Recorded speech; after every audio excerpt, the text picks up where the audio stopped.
This is a Tiny Desk sermon. I am Michael Coffey. I'm the pastor of First English Lutheran Church in Austin, Texas. This is a first look at the readings for this coming Sunday and some impromptu reflections on them.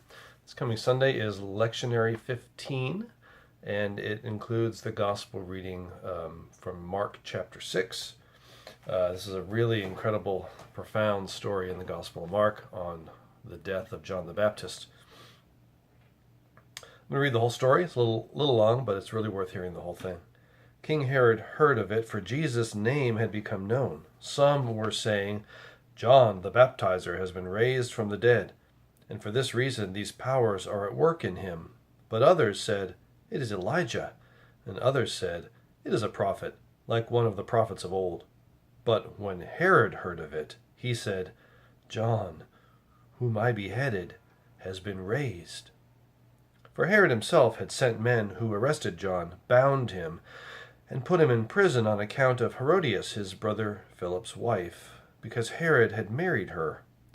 For John had been telling Herod, "It is not lawful for you to have your brother's wife."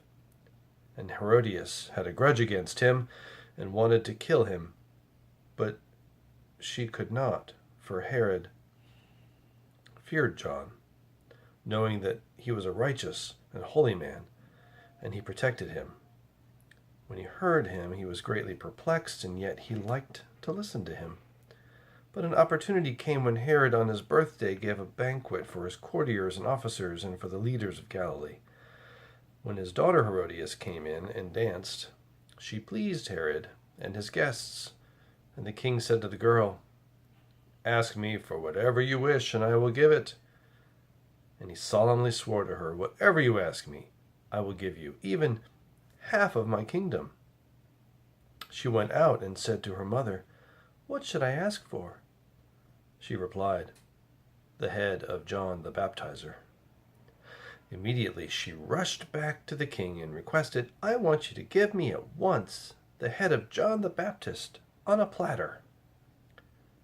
The king was deeply grieved, yet out of regard for his oaths and for the guests, he did not want to refuse her. Immediately, the king sent a soldier of the guard with orders to bring John's head. He went and beheaded him in prison, brought his head on a platter, and gave it to the girl. Then the girl gave it to her mother.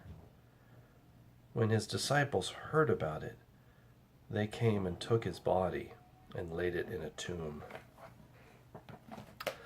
It's a very powerful story, and it reveals a lot of what's the understanding in Mark's gospel of what the power of the gospel really is. Herod here is portrayed as a man with great power who's really very weak. He lives by fear of judgment of others, fear of rejection of others. You see that in the story where he's afraid of what other people are going to say about him.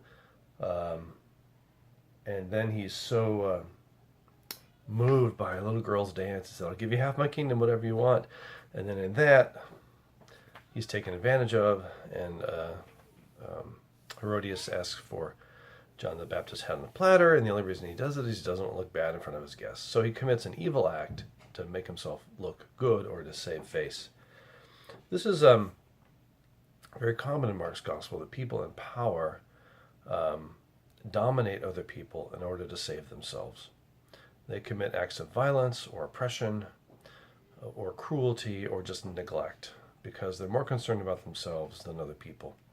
So there's this portrayal of power. People with human power want to be over others, and then Jesus, who has the power of God, the power of the kingdom, wants to serve and benefit others. And this is a massive critique of our human enactment of power in the world. And Jesus is bringing the kingdom where God's enactment of power changes everything, changes relationships, changes politics, changes religion, changes our understanding of God.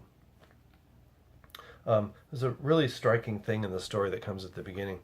Herod is so afraid of John the Baptist, who was a powerful preacher, prophet figure, Herod was afraid of him, and yet he was very curious about him, so he kept him in prison. And then it says that even after he had beheaded him, and then Jesus is getting all this notoriety, Herod says, John, whom I beheaded, has been raised. He's so afraid, he thinks that the dead that he has killed are going to rise up against him. He's meant to look terribly foolish. So the question is, how do we as people of faith live in the world with the power of the kingdom instead of the power of human institutions? I think we all know that we're living in a time where power is being used very conspicuously to dominate others. We have people in great power who are really very small and weak. And, let the reader understand.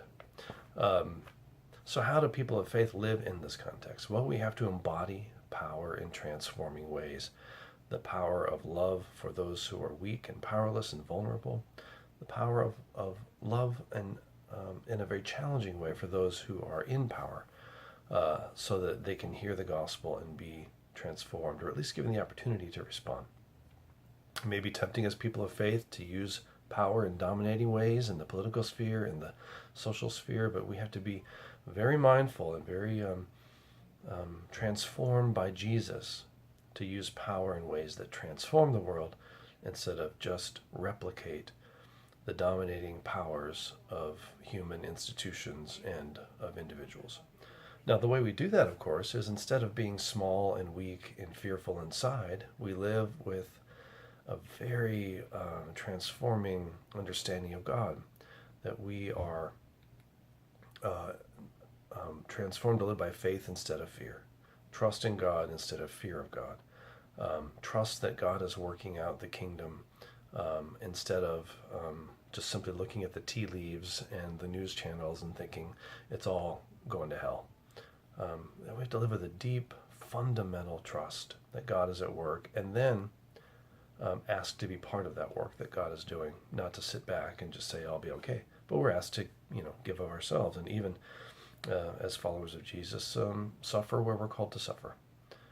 So I pray that we can be a transforming witness in the world right now, in this time where power is becoming a really potentially destructive force in our lives, and exhibit the power of love, the power of service, the power of Jesus. Peace to all.